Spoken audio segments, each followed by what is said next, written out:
So today I'll be doing a video discussing the 6th calamity revealed and why we are going to be revealed to the new calamity from the Dark Continent. Now, if you guys don't know about the calamities, currently there are 5 calamities that have came from the Dark Continent, and we know that there are different specimens that were obtained from each of the different Dark Continent voyages, and they're actually broken up into many different categories. A1 meaning that they attack without any warning and they leave off a body harm that pretty much is going to assure that you're going to die. Whereas A2 means that any ecological thing or behaviors or like anything around them, any lives that are around them may be in danger, and the body harms that they leave, they don't necessarily confirm that they're going to kill you, but they will leave lifelong after effects on you. So that's the difference between A1 and A2 before we get into the 5 calamities.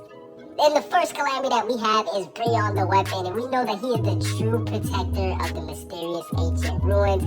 He is the unidentifiable spear with an A1 ferocity level and an A1 body harm. I'm not gonna lie, this guy is looking very hyped just because the fact that he's an unidentified spear and is trapped on a human body, I want to know how did that even happen on Dark Continent. This guy looks very spooky. And speaking of spooky, the next one is AI, the gas life form, the desire of codependence, and we see that this has an A2 ferocity with an A1 bodily harm. So I do think that this life form, it might be on a little bit more calm side just because it is required for codependence. So I'm very interested to see how AI, the life form, does. It does look very spooky too. But the third one that we have, which is probably one of the most hyped up one, is Hellbell, the two-tailed snake, which is the apparition of murderous contagion. Basically, it means that he uses illusions to murder people, which is kind of messed up. We find out that he has an A1 level ferocity with an A2 body harm. So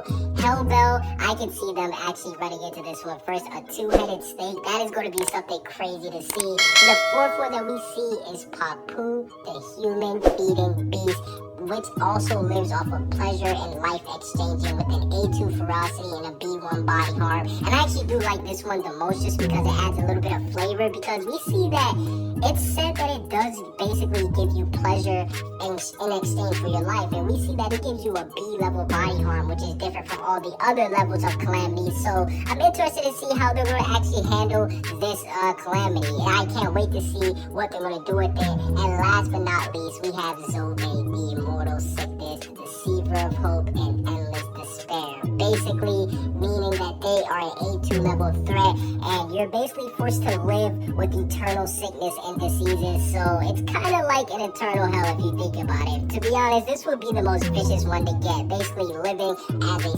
sick and just crippled person for the rest of your life. Yeah, I definitely would not want to have that. And as for the 6th calamity, I definitely do believe that once they do return from the Dark Continent after this voyage, because currently they're heading there, once they come back, they will bring something that will be another calamity, and I believe that it will be related to Nanika. And the reason why I say related to Nanika is because we know that Nanika is a mysterious creature that just randomly attaches itself to Aluka, and I believe that this 6th calamity will be the same species as Nanika, but it will be very different. I believe that it will have an A1 level provocation and basically an A1 level body harm, but basically how Nanika has her restraints on her powers where she can't necessarily do whatever she wants, I believe that this form will actually be able to do whatever he wants without having any restraints, because it's going to be coming straight from the Dark Continent. And this time I believe that it will be retrieved by Beyond Netero, but this time I do believe that instead of the calamity coming back and causing a whole bunch of trouble, while I do believe that it will kill some people along the way, I believe that him and Beyond Netero will be good friends, just because we seen that Netero, he was able to befriend a monster like Meruem. I think that his son Beyond Netero will be the first person to ever, well, I guess you could say second person if you're counting Nanika as a calamity, but really the first person to take a big calamity and actually, I guess, make friends with it. I believe that Beyond Netero, he will try to do that once he brings it back from the Dark Continent, because if we know anything about Netero, the Netero bloodline, they definitely do love a challenge. So who's not to say that Beyond Netero won't bring this 6th calamity back and try to keep it for himself and actually become a good friend of it.